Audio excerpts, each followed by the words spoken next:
کیا آپ سوچ سکتے ہیں کہ آپ زمین کے 700 میٹر نیچے صرف 4 دیواروں کے بیچ بالکل اندھیرے میں زندہ رہنے کی کوشش کر رہے ہیں؟ نہ ہوا، نہ روشنی، نہ کھانے کا پراپر انتظام، اور ہر وقت موت کا ڈر۔ یہ ایک ریئل سٹوری ہے چلی کے مائنرز کی، جنہوں نے سینٹ جوز مائن میں پورے 69 ڈیز گزارے۔ آئیے شروع سے جانتے ہیں کہ کیسے ایک مائننگ ایکسیڈنٹ نے دنیا بھر کے لوگوں کے دلوں کو جھنجھوڑ کے رکھ دیا، اور کیسے یہ سائنس، انجینئرنگ اور انسانی مدد کی ایک مثال بن کر دنیا کے سامنے آئی۔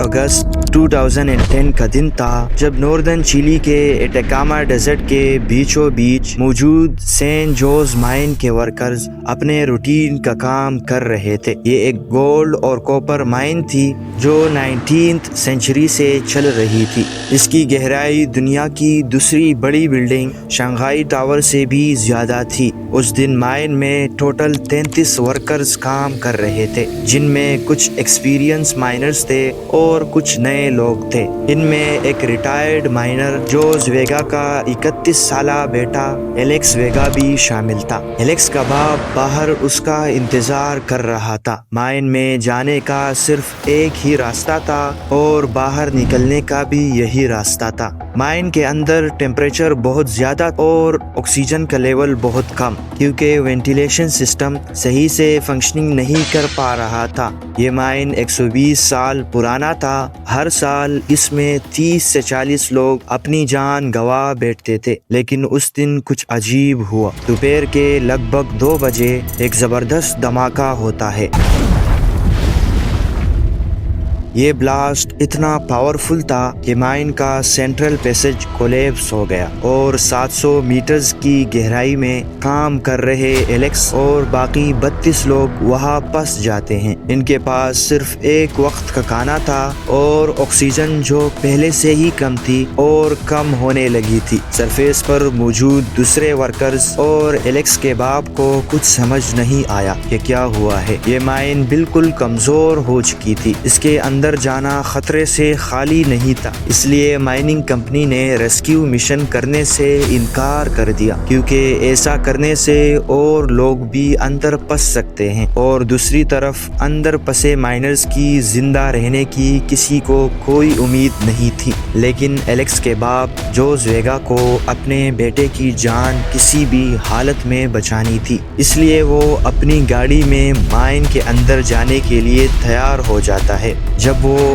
مائن کے اندر جاتا ہے تو چھوٹے چھوٹے پتھر اب بھی گر رہے تھے۔ تھوڑا آگے جانے کے بعد اسے اپنے سامنے ایک بڑا ڈائرائٹ کا پتھر پڑا ہوا دکھائی دیتا ہے، جس نے پورے راستے کو بلاک کر کے رکھا تھا۔ ڈائرائٹ ایک ایسا پتھر ہے جس کی ہارڈنیس گرینائٹ سے بھی 2 گنا ہوتی ہے۔ اس سٹون کو ہٹانا یا کاٹنا بالکل ناممکن تھا، کیونکہ اس کا وزن دنیا کی سب سے بڑی بلڈنگ برج خلیفہ جتنا تھا۔ مگر جوز نے چونکہ اپنی زندگی کا ایک بڑا حصہ اسی مائن میں گزارا تھا، اسی لیے وہ جانتا تھا کہ مائن میں ایک وینٹیلیشن ٹنل بھی ہے جو کہ مائن کے باٹم تک جاتی ہے۔ جوز نے اپنے بیٹے کی جان بچانے کے لیے کچھ اور لوگوں کے ساتھ تیاری کر کے اس ٹنل میں جانے کا فیصلہ کیا، لیکن اس سے پہلے ہی ایک اور بڑا دھماکہ ہوتا ہے،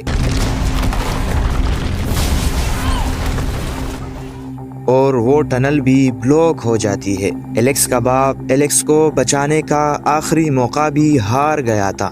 کچھ ہی دیر میں یہ معاملہ اتنا مشہور ہو گیا کہ چلی کے مائننگ منسٹر لارنس گولبون کو میدان میں اترنا پڑا۔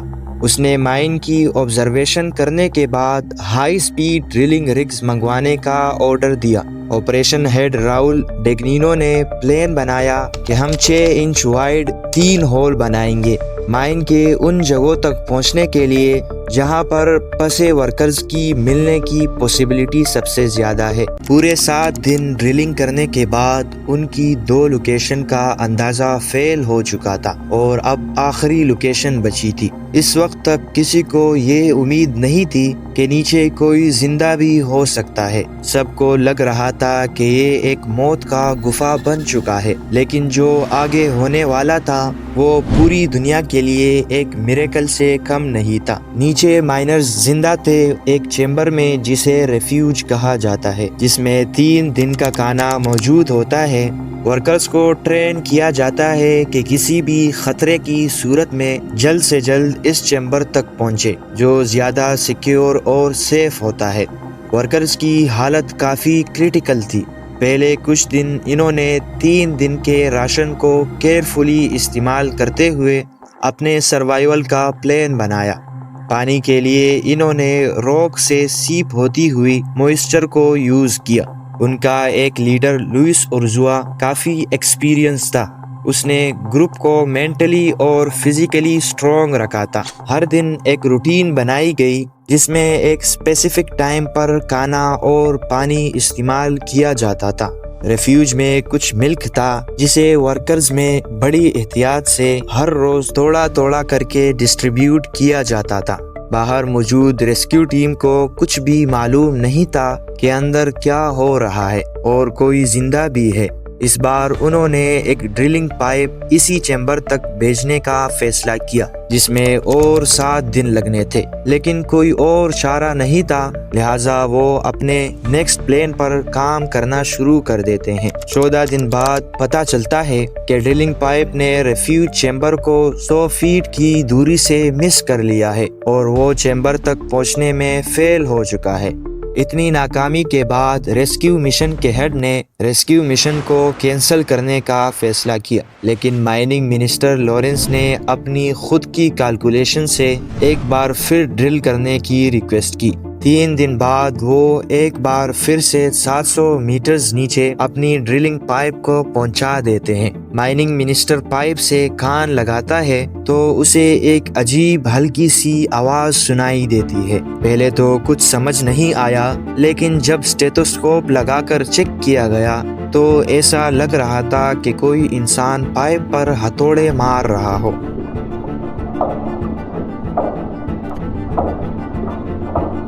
آخر کار پائپ کو واپس نکال لیا گیا تاکہ اس کی جگہ ایک کیمرہ بھیج لیا جائے۔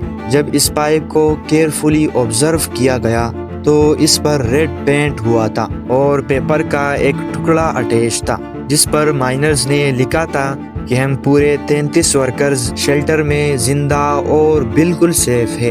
یہ خبر سنتے ہی پوری دنیا کا دھیان چلی کی طرف ہو گیا۔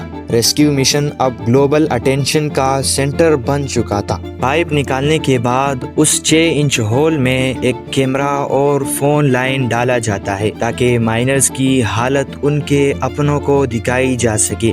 جب کیمرہ وہاں پہنچا تو بہت زیادہ اندھیرا تھا۔ ورکرز کی حالت بہت خراب تھی۔ گرمی کی وجہ سے ان کے چہروں پر پسینہ تھا اور کچھ ورکرز بھوک کی وجہ سے بالکل نڈال تھے۔ جب فون لائن پر ان سے بات کی گئی تو ان میں پھر سے ایک امید جاگ اٹھی۔ انہوں نے اتنی مشکل کے باوجود بھی چلی کا اینتھم ایک ہی آواز میں گایا۔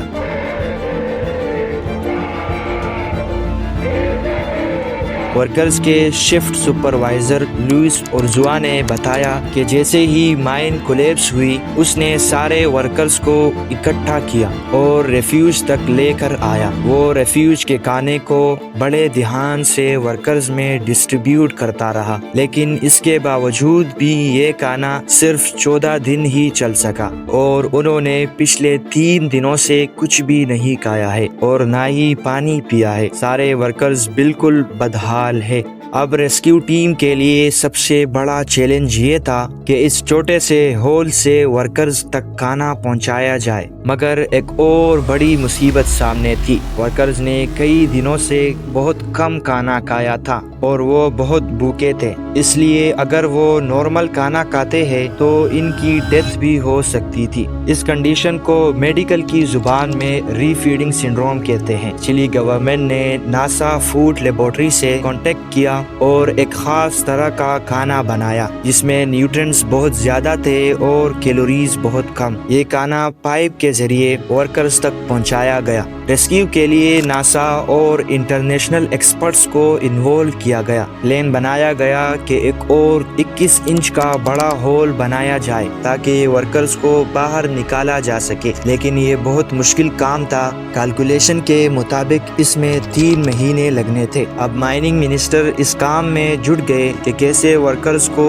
اوپر تک لایا جائے، کیونکہ گہرائی بہت زیادہ تھی اور اگر ورکرز کو رسی سے باندھ کر نکالنے کی کوشش کریں گے تو ایک ورکر کو نکالنے میں 1 گھنٹے سے بھی زیادہ کا وقت لگ سکتا ہے اور راستے میں سانس بند ہونے کی وجہ سے اس کی موت بھی ہو سکتی ہے۔ لہٰذا ناسا کی مدد سے ایک اسپیشلی ڈیزائن کیپسول جسے فینکس کہا جاتا ہے بنایا گیا، جس میں انف آکسیجن سپلائی تھی۔ یہ کیپسول مائنر کو ایک ایک کر کے سرفیس پر لانے کے لیے تھا۔ کیپسول کا ڈیزائن اور ٹیسٹنگ ایک چیلنج تھا کیونکہ یہ ٹنل کافی نیرو تھی اور نیچے سے لے کر سرفیس تک 700 میٹرز کا ڈسٹینس کور کرنا تھا۔ 13 اکتوبر 2010 پورے 69 ڈیز بعد صبح کے 6 بجے پہلا مائنر فلورینسیو ایولوس کیپسول کے تھرو سرفیس پر لایا گیا۔ پورے پروسیس کو لائیو ٹیلی کاسٹ کیا جا رہا تھا۔ ہر ریسکیو کے ساتھ سسپینس اور ایکسائٹمنٹ بڑھتا جا رہا تھا۔ 14 اکتوبر کو لاسٹ مائنر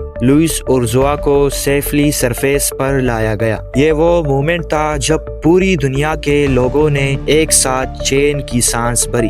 اس ریسکیو مشن نے صرف مائنرز کی زندگی ہی نہیں بدلی بلکہ دنیا بھر کے مائننگ سیفٹی سٹینڈرڈز کو امپروو کرنے کا سبب بنا۔ اس مشن پر موویز اور ڈاکومنٹریز بنائی گئی۔ اس ریسکیو کے بعد سین جوز مائن کو ہمیشہ کے لیے بند کر دیا گیا۔ اسکرین پر آپ کے لیے کچھ اور ویڈیوز ہے، انہیں دیکھنا نہ بھولیے گا۔ تو اسی کے ساتھ اپنی اس ویڈیو کو اینڈ کرتے ہیں اور ملتے ہیں نیکسٹ ویڈیو میں۔